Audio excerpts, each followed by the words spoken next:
Welcome to Kolorflow Conversations. I am Uakeisha and this is Tikisha. and we are here. If this is your first time visiting our page, we invite you to share. We just two friends. I said last time that been friends for over 30 years and we just let our conversations flow. Every time you say 30 years, I just feel so grown. Can we just be friends? Well, when I think about that, I think about the longevity of real friendship because I think we both have experienced non-real friendship over those 30 years. Mm-hmm. And for us to meet in high school, I think it was 10th grade to now being mothers and to this point, it is like, to me, rewarding because I don't think I cherish friendship as much as I do now. Especially with my spiritual life. It's like it brings it all together for me. Like, why didn't I keep the people that I thought was going to be in my life forever? So I cherish the longevity because I don't have a lot of the people in my life that I had that I thought was going to be in my life all those years, including family. I get that. I also believe, though, some people, like when they say for seasons, I really believe that is a thing. Because I have so many people that have came in my life and it's just been perfect timing. Yes. And then out of nowhere, they vanished. And it's not like it's hard feelings or anything like that. Because one thing I can say, I don't know if I've ever said this before, but God really blesses me with good people through my employers. Really? Oh, I could see that. I could see that. I don't have very many previous employers that I have not made a friend that's still my friend to this day. I had one, she helped me purchase a car. Wow. Have not talked to her since then. That was years, but really? Yeah. I haven't had that experience with employers, and I've had a lot of jobs over the years, but I have people that I still keep in contact with through social media, but I can't say that they were my friends. Mm-hmm. I know that you've had the experience of having coworkers that have become like family to me. Yeah. Yes. So I most definitely cherish my friendships, but that take me back to how we talked about before with me not having the cousins in my age group, that my friends have been my family. So I've always really cherished all of my friendships. Yeah. So I guess that's why I always say over 30 years, because I haven't had those friendships like the coworker development friendships, the longevity. I meet people. There's people that I've known a shorter amount of time that feel like family to me, rather than people that I've known longer. So so I cherish it. So that's why I always say it. I'm not trying to make us sound old. But yeah, I cherish it. I'm like, okay, yeah, this is my one of my longest friendships. I do have um, a handful of people that I have stayed friends with over the 30 years, like you, that I met around the same time, but it's just different. And then friendships are different dynamics. Mm-hmm. You know what I'm saying? Because I have people that I would consider what I consider the word friend, but it don't necessarily mean that I talk to them every day or we getting together once a month and stuff. Yes. Sometimes it's just on your own personal definition of what does a friend mean to you. Yeah. So I cherish it. I think now, as I'm maturing in my spiritual life and with everything that we're doing, I recognize it now more. And I appreciate every season that's passed by me. Even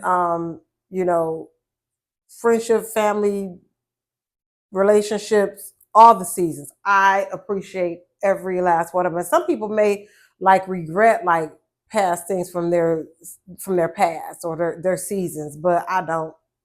Yeah, I don't have any regrets with that. I really honestly think that I only have one life regret, but with people that have come and gone in my life, I don't have any regrets with that. You have one life regret? Yeah, and it's with my mom, so that's a whole different little thing. But other than that, I don't have any regrets because every single thing that has happened to me, I've learned something. Even through the pain. Yes. Even through the pain. Yes. And I try to always focus on the lesson and not so much the hurt. Yes. Yes. I was on social media the other day, and this young lady that she's a client as well. She's younger than me. I mean, way younger, because I was doing her makeup for like homecoming. And now she has a child, a little girl, beautiful little girl, and she made a comment that, you know, I could tell she's going through it, you know, being a single mother. And she made a comment about it's kind of unfair that she has to do this journey alone. And I thought about that. And I never comment on people's stuff. I'll say happy birthday, or I'm a good scroll by person. I'm good at that. I don't make comments. But I went under her post and I said, chin up, Buttercup. You got this. And she replied back like, I know, but it's so hard. And I said, you are one of God's strongest soldiers. I didn't want to go into you chose this path, because she probably would understand that. But you one of God's chosen soldiers. You can do this. You one of his strongest ones. And I thought about how we choose these paths and we go through these seasons. And I think you made a comment the other day, like I made this, I chose this. And I thought about that after you said that to me. Like, I did choose the path that I'm on. Mm-hmm. And I'm a firm believer of accountability. Yeah. I'm a firm believer of that, because I get frustrated when people want to point fingers. Like, I'm accountable. I know what I did. I know what it takes. You know what I'm saying on that topic? I know. Yeah. So I try to be accountable. And it's funny though, because I will say one of my friends that is a grandmother, she always be like, I don't know, you should have just left that baby in heaven where she was at, because now you got to figure it out. And to me, that is such a funny phrase. Like, that baby should have stayed in heaven. And it is tough being a single mother. It is. Yeah. But what you gonna do? What you gonna do? Yeah, my children actually just got back from vacation with their father last night. And you know, they came in, and I remember I thought back while they were gone, like when we first got divorced, and how hard it was for me to let them go and be away from them, and wonder how they were being raised and all that. But I was like, now, because I understand I chose this path, I don't worry, because I know God covers them and God got me. But I just don't. I tried. You saw how this journey has been for me as a single mother, and our journeys have been very different. But we both single mothers, and one thing I can commend you on, and I think I learned this from you and from other people, even from some of the guys I've dated that were fathers or divorced with and everything. You never talk bad all these years. Your son is 29. And you never dogged his father in a way that you may have expressed how hard it was at times. But you never dogged him. You always left a door open for him to have a relationship with his son. And I admire that, because I see so much on social media. Even yesterday, I saw ex-husband and wife going back and forth arguing. I mean, not arguing with each other, but just talking about each other. And I don't think that people understand, like, you chose this path and you are held accountable to how you handle that path now. And I commend you because I know you did it completely alone. Yes, you had your village, your mother and your father. Even me as godmama sometimes stepping in. But you did it alone. And I commend you because you never dogged that man. Mm-mm. You never talk, and I watched that, and so when I went through my thing, and at first it was hard, and I was ready to dog, and I took lessons from that. Like, you know what? You sit back and you let people treat you how they're gonna treat you, and you just be who God have you to be. Let me have a disclaimer here because I know he's a subscriber and he's probably watching. Is he? Yes. Hey. He's gonna be like, girl, nah. I kept our stuff private. Yes, and people don't do that. So people don't do that. That's the difference. Because I dogged him to him. Because I don't remember you. I never once went around saying he ain't doing this or I got to do this by myself. I never even wanted Jordan to write that story for himself. Yeah.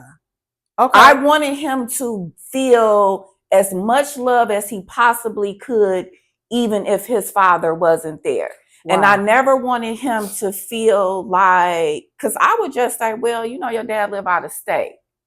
That was a fact. It wasn't a lie. Yeah. It was not a lie. So that was what I would use to him while he was younger for him to kind of understand why he wasn't here. Yeah. Even though there's so many more dynamics. And then back then, like, you know, Jordan was in 95. We wasn't using cell phones, calling long distance like we were. So that was a feasible reason for me to use. Yeah. You know, but I said some things, but I kept that in private. I never said anything to Jordan, still to this day.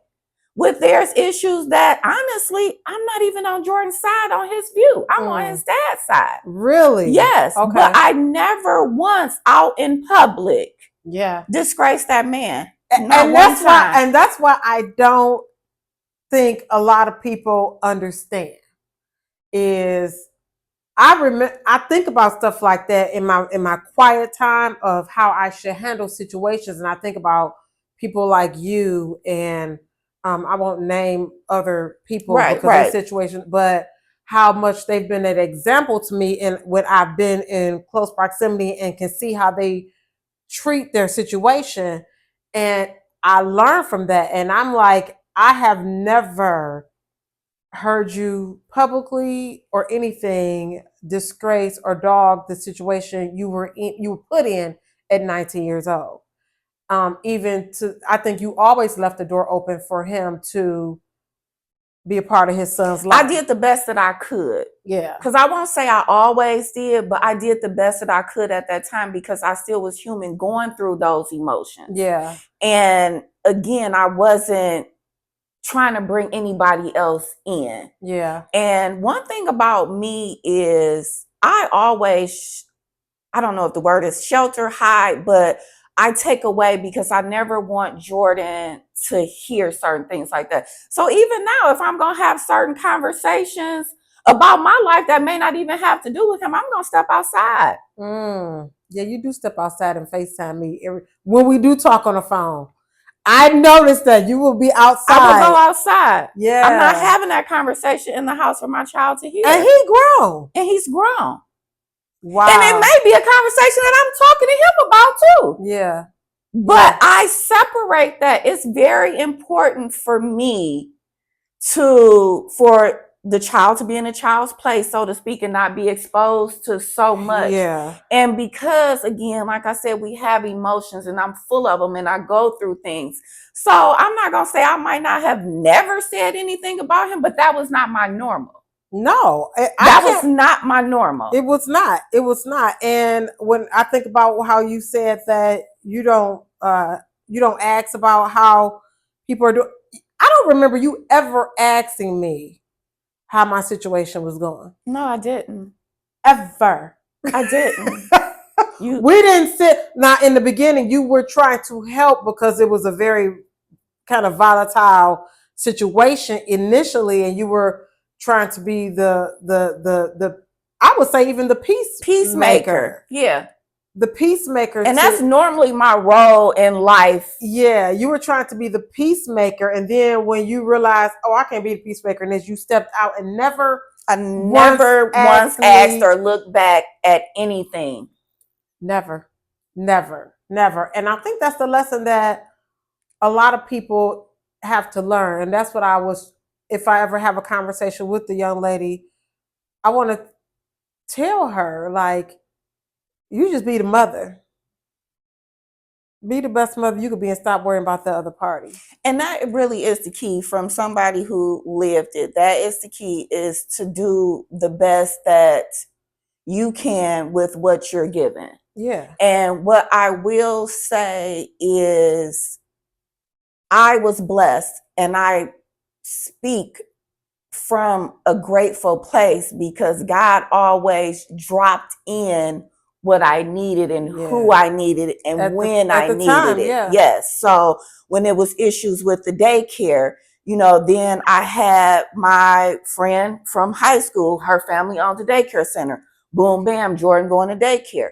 Y'all helped with picking up. My dad helped with picking him up from school. So it was always people placed in my life right when I needed them. But at the end of the day, I knew I made this decision to have this child. So it didn't matter to me what my mother was capable of doing, what my father was capable of doing. This was a decision that I made. So I never once placed that responsibility on, well, his mama, his grandma, or, his daddy. It was just like, okay, he's here.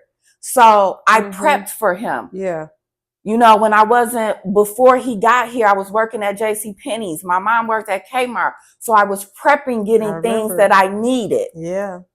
I did not wait and was wondering. So all along, I continues to prep. It's just like I had a conversation with a young lady and she's like, it's back to school time. I get that. I understand that. But school is coming. You can prep and prepare for this. You don't have to wait till Christmas Eve to shop for Christmas. All year long that Christmas is coming. Yeah. My friend told me last week she already got Christmas shopping. And I'm like, for real? But you prep. Yeah. And you just have to do what you can. And some things, the hardest thing about life with being a single mother, I feel for me, was sacrificing. And as hard as it was, it came to me very easy because I love my son more than any other human being on the face of this earth. Where I have to remind myself to love me first because my love for him is just that great. So the sacrifices came easy. So to me, it's not like self-care is important, but I may have to switch that self-care up. That may mean that, we're in an economy now where everything is so expensive. Yeah. So I might not be able to go get a manicure and pedicure. I'm out here right now with my toes out and ain't got no polish on them. Same. And that's something that in our culture is frowned upon, where I see other people in different cultures do it all the time. Yeah. But we'll be like, you can't do that. But those are things that if I can't do that, I'm not doing it because I'm a mama. Yeah. Yeah. And I don't want you to think that ever went unnoticed. I never heard you say, I don't have no help. Ain't nobody helping me.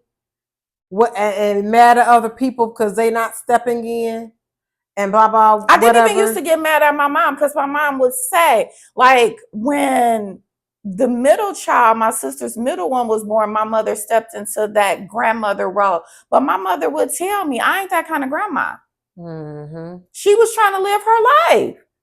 Shoot, she was 40-something. I get it. You know what I'm saying? I ain't that kind of grandma. And I never once got mad at her. We used to joke and be like, she wasn't that kind of grandma. She loved her grandkids and would be there. But if it was something that she wanted to do, Dorothy was going to pick Dorothy. Yeah, she chose herself. And she should have, because I chose myself. I made that decision to bring that baby in this world. Yeah. We know what we doing. Yeah. Yeah. And I agree. So even though I was, and what is complaining gonna get you? Yeah. It's okay to talk to somebody and have somebody that you can trust to get through things.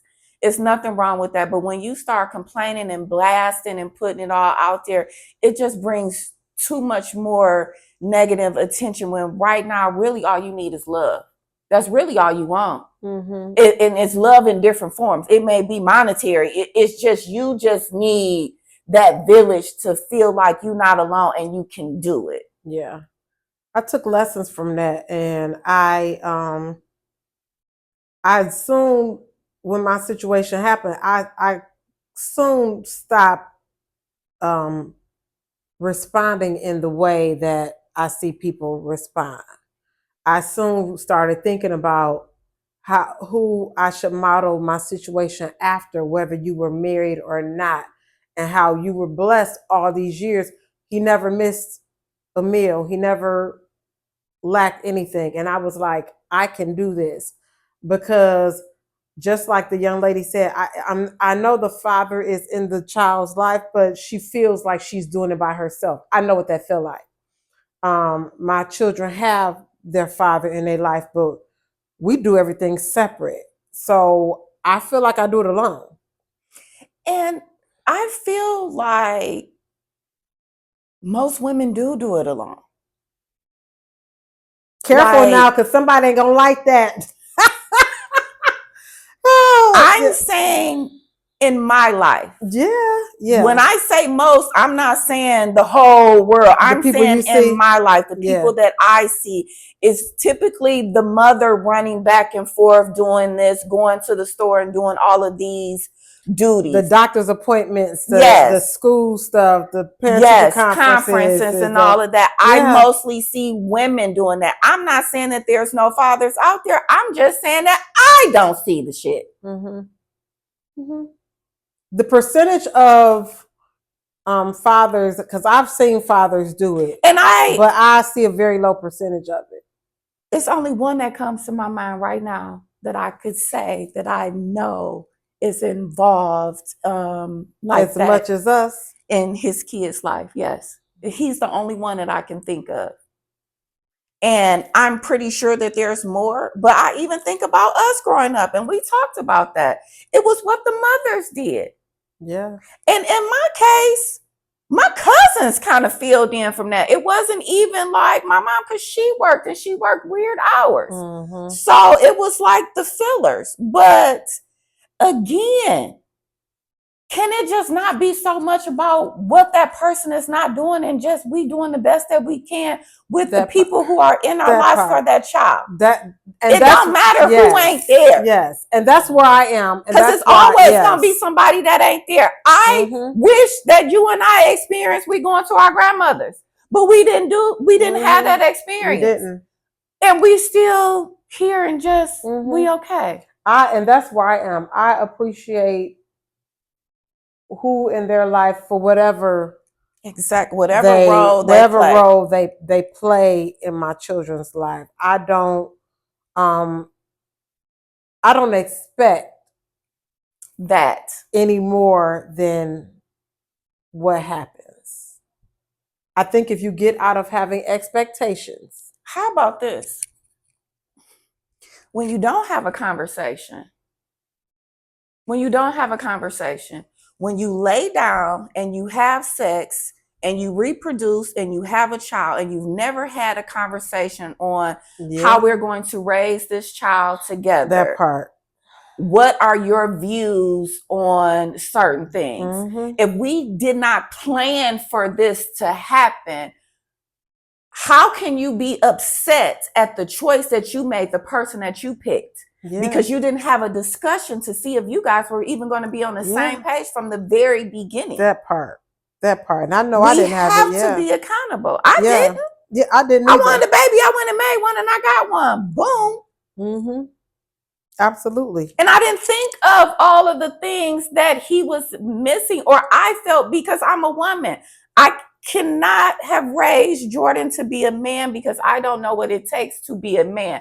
I know what I perceive and what I think a man should be and what it looked like, but I don't know if I got that right. Yeah. Because I'm a woman. Yeah. Yeah. I barely can figure this out. Shit. That's true though. I mean, we just figuring this the stuff out. We 48. I'm just figuring it out too. Like, okay, can we rewind? Yeah, I'm like, I should have known this when I was 25. Yes. Like, and my decisions, my path would have been different. Exactly. I wouldn't have made some of the choices that I made if I had really had it figured out. But now, all you can do is correct it for your life now. Yes. I'm going to tell you, the one thing that I have learned so much for all of the reading that I've been doing with my little romance novels, I done gave up on them now. In a week? Yeah. It's, girl, flip like the light switch. I do, for real. Is the importance of having a conversation and communicating. Yeah. Because we jump to so many conclusions in our brain that we don't even know if that is what the situation was. Because I don't know if I even told you, like, I apologized to my son's father. You told me that. Now you did share that with me, and that was just recently. Yeah, that was in May. Yeah, that I was like, did you? Yes, and I had to think about what was she apologizing for? And that's the thing where people on the outside will be like, well, what was you apologizing for? He wasn't there. But it's just like, I don't know what role I may have played or how I made him feel. Mm-hmm. You know what I'm saying? Or what he was thinking in his head about me on what I didn't want or whatever. So I just wanted to clear the air and say I was apologizing for whatever role I played in that's powerful. The blockages from him having a relationship with his son prior to his son being in his 20s. That's powerful, because I'm sure somebody watching this will probably think, he wasn't in his life all those years, and he just really started trying to form a relationship with him now, and you apologizing to him. How did he receive it, if you don't mind me asking? He was like, thank you. He was like, thank you. Like, our conversation was pleasant. It was kind of flirty too. It's not happening. But it was pleasant. Really? Yeah, it was pleasant. I think it was funny though, because I always believed that no matter what was going on in his life, that he still had a soft spot in his heart for you, because you was his son's mother. And the one thing that I want to say about my relationship with him compared to most, he kind of was my friend. That part, and that's what I was getting to. You all had a friendship that, you know.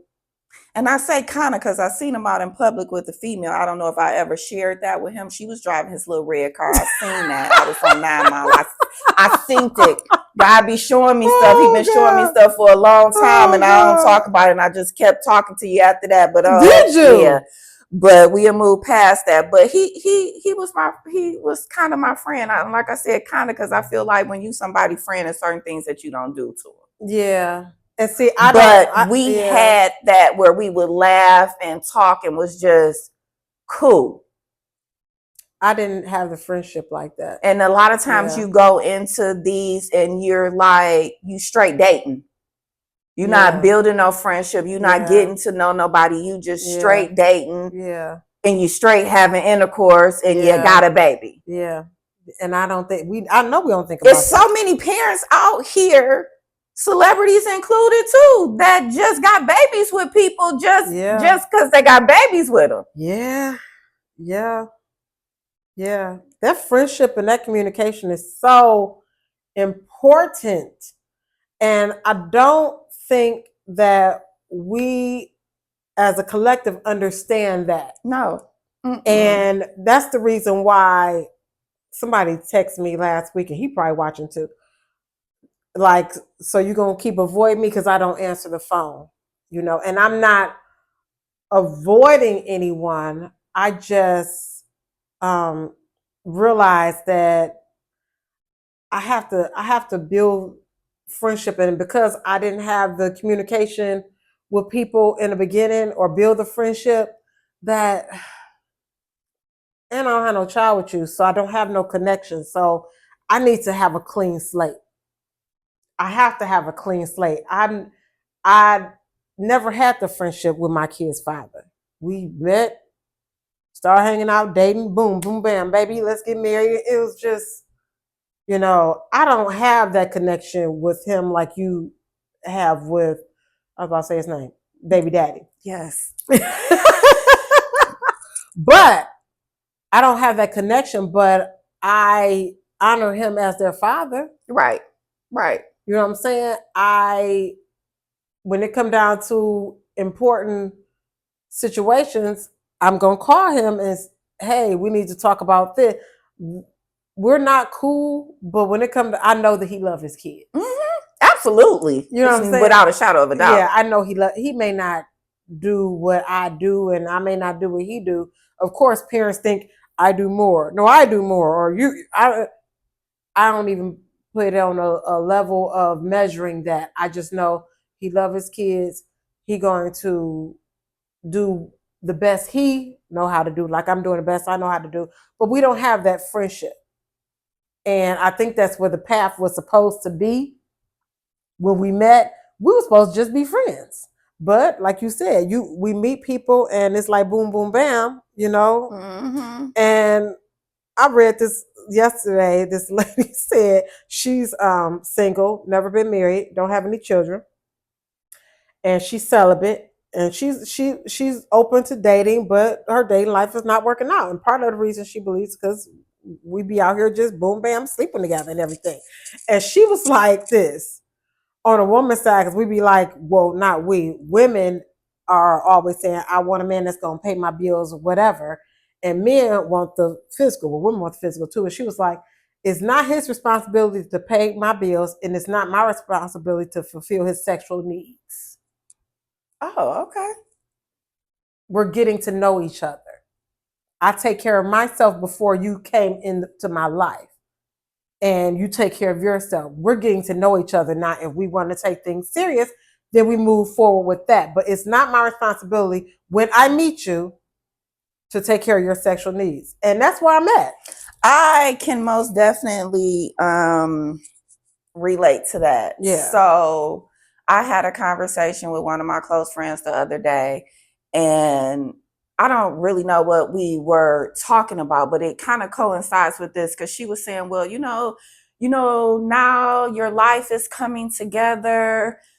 You figure out what you do with work, and my living situations change. So she was talking about that, and she's just like, so you're making room for that. And I said to her, I didn't understand how one had to do with the other. Yeah. Because if I am building this friendship, I'm going to call it dating. So if I'm dating you, we're courting, and I lose my job, that means that I'm not worth dating anymore because I don't have a job. It doesn't necessarily mean that I'm asking or looking for him to pay my bills, but what is this with the bring to the table type thing? Like, can I just be here in my nakedness and be enough to build a friendship and court somebody into, possibly a marriage? Yeah. Why does it have to be the job and all of these different things? Yeah, the different aspects of. But I feel her with that because, like I told her, I was just like, I'm going to take care of myself regardless if I'm in a house with 100 people. Because if I'm in a house with 100 people, look at that as, oh my God, your family is so close knit. Why does it have to be? Why you ain't got your own place? Why is everything coming from a place of judgment like it's a negative thing? Because what I've learned that I can flip something into a positive, or at least understand a different point of view in almost everything that we talk about. Yeah. But that is just like that. I don't need you for financial reasons, but I want you for financial reasons. Let's be clear. But because you want it, because that's the human side of us. That's the fleshly side of us, is that, we want somebody that is the word equal the right word? I don't know, but you don't want somebody who's considered, because somebody who don't have a job is considered a bum. Right. you know, they considered a bum. And then it's like you're always doing everything. And we know people that females that take care of a man, men that take care of a woman is not looked at like a bum. But a female that takes care of a man is looked at like you stupid. You stupid. You stupid. But spiritually, you got to go back to the Bible. It is a man don't work, he don't eat. So I believe that a man is supposed to work. So I would want him. But when it says that as man, are we looking at that as all human beings? And then it got to be iffy with the Bible. And I don't come for me when I say this, but I'm just like, they be having more than one wives in the Bible, and we don't want that in Old reality. Testament. Old Testament. That's we are under new law. Oh, that's what the church folks say. Yes. We are under new law. Old Testament permitted the multiple wives. Now, there are men who have these different religions, because we are different now, that say they can still have multiple wives, but I'm not about to be no multiple wives. And see, that concept, I have never been able to grasp. Because if that's obsolete, why is it in our Bible? Do we just need to know about it? You ask now. Those are the questions that I'll be asking too, because I've been reading about David. I'm like, why did David have so many wives? Why? Why was it necessary, Lord, that he have so many wives? But get this, because I think I texted you last night, because I was like, girl, this story of David is taking me down a rabbit hole. Because when he committed adultery with Bathsheba, that's when his life just started going down a downward spiral. He already had multiple wives because they were under God.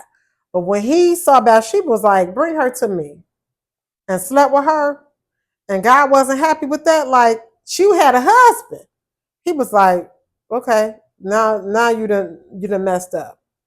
I still love you and I forgive you, but now you got to take this path. And that path was just destructible. And that be the thing, like, life choices lead to consequences. Yes. And all of the consequences are not unicorns and rainbows. It's not. And that's why I think that we have to understand is, start thinking about these paths you're taking. Start thinking about these choices you're making. These decisions that come to your mind. Because not only is it destructible for you, it's destructible for your children. Yeah. Yeah. And I don't think that people be grasping that part of it, is that this is just not a decision you're making. This is your lifeline that can be punished years from now because of the decision you make, which is why now I'm intentional about the decisions I make, because I don't want Elijah's children's children to go through something because of the decision I made now. And I think about every path, which is why I don't answer the phone. Because your conversation can turn to something else. And that opens up a whole new path. I need the path that he got for me. Every time I feel like I'm being tested, like, to Uakeisha, you like this in the past. This is what you enjoy. This is what are you gonna take this? And I'll be sitting there like, oh Lord. Let me keep on my straight and narrow, because I don't even care how I look, because I'm sure people could look at us and be laughing like, I can't believe that they openly discussed it. I don't give a damn. Okay, period. Because I don't need them. I don't care about nobody what they feel about what I'm doing for my life now. Me either. I don't. I'm not jealous of anybody. I don't care that I made the intentional decision to be single and live for God, to be celibate. I don't care what nobody think at all. I do not care, because I'm like, man, I'm not about to live a destructible life for nobody. Not no more. I don't care what anybody thinks. And it took me a very long time to get to this point. Yeah. To whereas other people don't even cross my mind. You're not in my story until you in my story, if that makes sense. Like, I'm not at home wondering, well, I wonder what Keisha doing. Yeah. And it don't mean that I don't love you and don't care about you, but I'm thinking about me and how to make it through the day. And it's just like things may happen where I may think of you, but I've been where I was so worried about someone else, if that makes sense. That's what I'm trying to say. It's not like I don't care about, you know, my relatives and friends and stuff, but I'm not in the mind state of the people pleasing type of thing. Yeah. Like, oh, I should have said this, or I didn't say this, I didn't mean this, or how do they feel about this? I ain't thinking about none of that, because what I realize is today I can feel a certain way about something, and in a few hours something can make me feel totally different. And you know what? That's okay. Yeah. That's okay. And unless you talk to me directly, you don't really know shit about me. Not a dang on thing.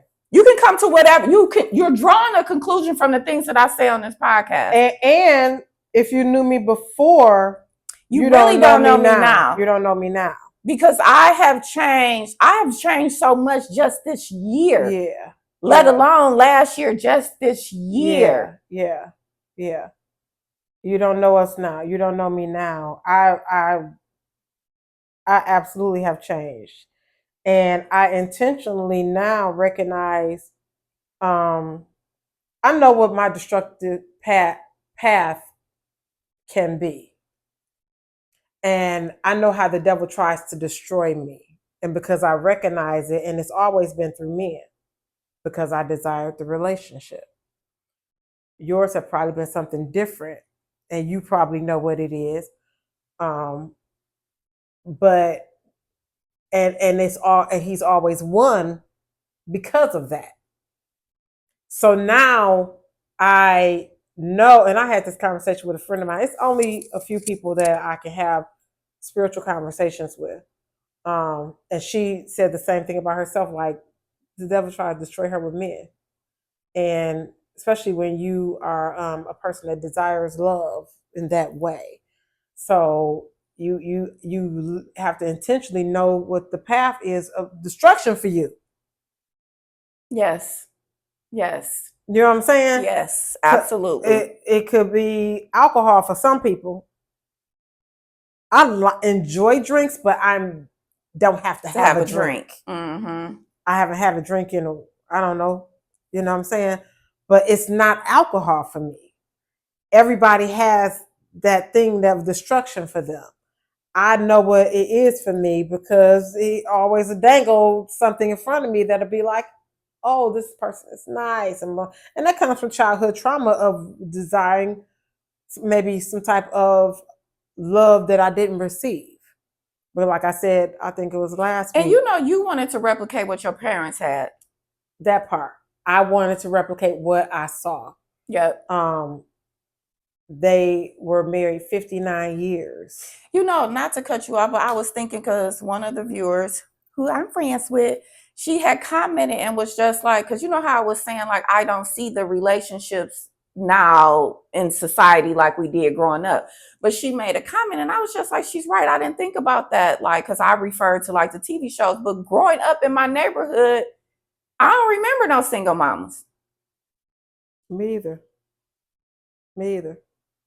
You know what I started seeing? I think the lady next door to me who moved in like right before we were moving out, and this was like in the 90s at that point, 90, 91.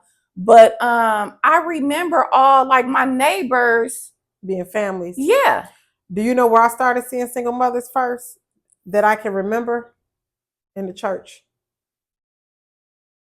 Because the church made a huge deal out of it back then. All of the young ladies that started getting pregnant were like chastised. And this wasn't that long ago, obviously, but had to apologize in front of the church because of they got pregnant. So I initially started seeing single mothers in the church. And it was like one pop up pregnant, another one pop up pregnant, another. I just wonder where that started for us. Because again, like I was 18 when I got pregnant. I had a birthday and turned 19 when I had Jordan. But I just wonder where that started, you know, in our generation where we were just having babies. I don't remember when I was like little. I remember it being mostly families. Because I remember families, and then it was just single parents. And I always wanted that family. I always desired that family. So I always tried to see the good in someone to have that family feel. Even now, the human side of me wants my children to see love. A woman and a man marriage love. And I'm not even sure that they see it. You know what I'm saying? When you look around, most of the people that's in their close-knit circle is not married, single mothers, their friends' parents, and you know, so I desire for them to see that as well. But you know, the only thing I could do is teach them and tell them what's right. But I don't know when it started. For me, it started. I started seeing it in church, and it was always such a blemish on the woman, more so than the guy. Because I don't even remember the fathers of the people. But it stands out to me that it's a blemish on the woman. Even now, you look at celebrities. What's the celebrity girl who just had a baby shower? She got a baby with Future. She got a baby with Bow Wow. And now she's having a baby with... Oh, I think I know who you talking about. I kind of want to know, since you said Future. Joy is her name. Oh, I think I know that girl. But it's such a blemish that people put on her and not the fathers. And not saying that anybody should be put a blemish on, but it's like, here she go again. You know, they all made the choice. They all chose that path. They all, you know, it's their life. It's their life. And I think it don't make her a bad mother. She just getting her freak on, and that's what happened. You know what I'm saying? You said getting her freak on. She is. She's doing what everybody else doing behind closed doors. Right. It's just that when it come out in the open, it's like, oh, you're pregnant. Right. Because I say that implying so many things, because it's so many babies that's not here that could be here. And while we're all criticizing because wives cheating on husbands cheating on wives, single women keep having babies, single fathers having, it's just everybody doing something, but it's the path we're taking. So, I mean, it's just that when she get pregnant, it's out in the open, because I would have never known who she was dating or who she was pregnant by or who she was sleeping with. It's not my business. Exactly. It's not your business. It's not my business. Yeah. It's up to me to worry about me. Period. Same. You know, so I am not trying to have a destructive path for me or my children. Even though it's the choices they make are going to be theirs, but it's my... You're still going to guide them as much as you can. Yeah, I have to guide them. They're still going to make choices on their own, because that's just what kids do. But as a mother, as a parent, I won't even say as a mother, as a parent, we try and guide our kids the best that we can. Because essentially, we all want them to do better than we did. Yeah. I want them to make better choices than what I did, choose the right path and everything. And girl, we just finished Proverbs. Did you finish it? Yes, I did. And we got to that Proverbs 31. I read that over and over and over again. And each time I read it, I got a different message out of it. Like, because we said if a man don't work, he don't eat. But the Proverbs 31 woman, she worked. She gets up at the crack of dawn.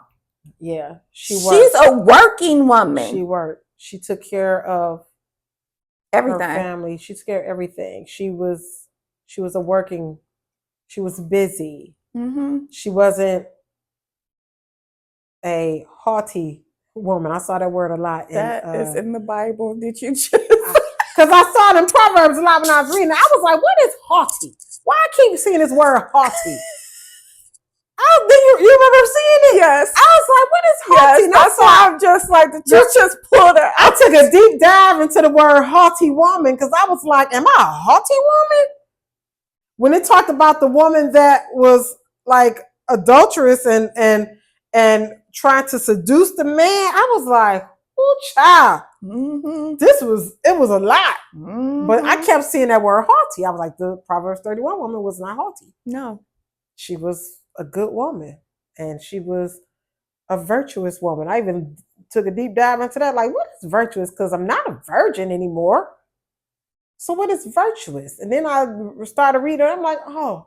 I told you I keep my dictionaries by me because I don't even look it up on my phone. I flip through the dictionary because I be like, we use words sometimes and it'd be like, that ain't even really what that means. Yes, when you look up the definition. Yes. I gotta give me a dictionary then because I was Googling like a lot and scrolling like, okay, I know what the church is going to tell me virtuous woman is because they say that. But I need deep dives into what is this? What is a haughty woman? What is and then it said, I read too about it's better to live in a house alone than to be with a nagging or whatever. It said nagging. It said nagging, a nagging woman. And I was like, ooh, child. It was a lot. It was a lot of conviction there for me. Like, I've never been a nagger, but I was like, was I really a Proverbs 31 woman all this time? But I see myself becoming that woman now. When I read the stories of the women and how they, even Ruth, I see myself becoming that woman now. And I'm like, because of the path you choose. When you choose a jacked up path, you can say you this woman all you want. Yeah. But when you read the description, I was about to say qualifications is what came to me, is what I heard. Qualifications, boom. Qualifications, characteristics, when you start to break it down and really see, because again, like I said, we don't try to be accountable for the things that we say or do. Yeah. And I'm not trying to be this woman to get a man. And I think that's the difference in my life now. I would adapt to however the person was I was dating. I'm becoming the woman I am for me and for God. And that makes me feel more free than anything, is that I'm doing it for me and not for somebody else, friend, family, man, whatever. I'm doing it for myself. And I feel like when you do that, that's when you attract the people that's supposed to be in your life. Yeah. And that's true. That's absolutely true. Because I even when it talked about gossiping, and I don't know if the people who I do talk to in my small circle realize though, but when we have our conversations that we used to have, I try to change the conversation or I just don't engage because I'm trying not to take that path. That's even a path you can be destructible with. So very, you know what I'm saying? I'm intentionally, and that's what it's all about, your intentions. Your intention. Yes, because you can have a conversation. I can talk to you about something to see if I was right or wrong or how I should have handled it.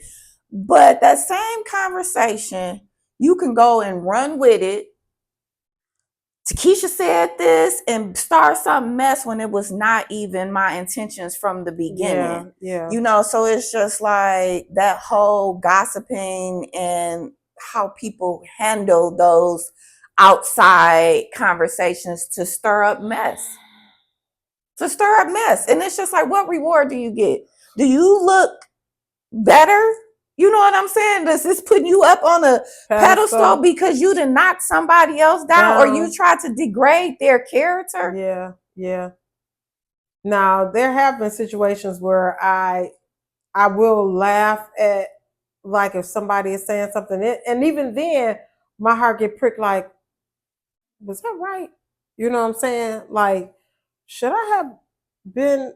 And girl, I will pray and ask God for forgiveness. Like, Lord, forgive me if I do this daily anyway. Like, if it's any conversation I've had today that was not pleasing to you, if there is anything I've done, and I do this daily, if that's not pleasing to you, like, please forgive me. Because I'm not perfect.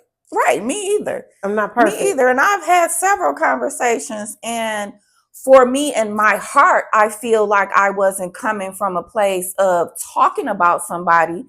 But if I'm having a conversation about somebody, maybe realistically, I am talking about that person. Yeah. And that's because that person isn't acting how I want them, or I perceive that they should have acted or whatever, where it's like, now I'm just trying to take some conversations to God, because I ain't really trying to talk about nobody, like, for real. Because we all just out here broke in different ways trying to make it through and be better. Yeah. And again, I'm always growing. So it's some stuff that I done said that I done been like, oh, okay. Like, now I get that. Now I see that side. I'm not trying to start mess. You know what I want to say? I'm not trying to start division. Yeah. Division is the word that is just heavy in my spirit. I don't want to divide families, friends. It's like there should not be so much division in our inner circles as it is. Yeah. I don't want that. Even like back to how we started with the relationship. I'm not trying to divide me like it's this parent is better. I grew up, now granted, I was older when my parents were divorced, but I just remember like having to split up the holidays and the stuff, and like making sure I spend enough time on this side and that time. And, and I remember my mama would be like, well, you didn't do that with your daddy and stuff like that. And it would be like, oh my goodness. Or you didn't get me, what you get me for Mother's Day, or what you do for Father's Day, like that whole comparison type thing. And it was just too much, where it's just like, really, I don't like neither one of y'all right now. I really just want to be at home, because this is you just making whatever could have been a good thing a bad thing, and I just don't even want to be bothered, and I'm over it. This is another thing, you never really talked about it. Yeah, I never knew you were splitting holidays and stuff. Yeah. When they got divorced. Yeah, we used to split that up. And then it finally got to where I think I was just like, I didn't want to do it no more, and was just like, can we just do it together? Because I remember before I bought my house one year, we had Christmas at the apartment. But I remember going through that and like the comparison stuff, and it was a lot. Yeah, and but that was all. It's so much stuff and that's the thing. Like, people really think that you be talking about more of the stuff than what you really be talking about. Because I've gone through those things where I just probably didn't really share it with anybody, and during that time, I just dealt with it. And that's why I had to change my internal heart about my kids and being divorced and everything, because I felt that way in the beginning. Like, I had to spend all this time, and I'm trying to make sure I have more for them or whatever, and trying to prove to them that I'm this. And now I don't be caring. Yeah, I don't. I really don't. And kids don't care. At least I didn't. I was just trying to do the best I could. I was trying to be the best daughter that I could be, to make everybody just be at peace. Yeah. Because the situation itself was just uncomfortable, and something like, something I always, when my parents got divorced, I always kind of low-key wonder why they hadn't got divorced sooner. But at the same time, I always wondered, like, why didn't I get that set of parents that I felt like was lovey-dovey?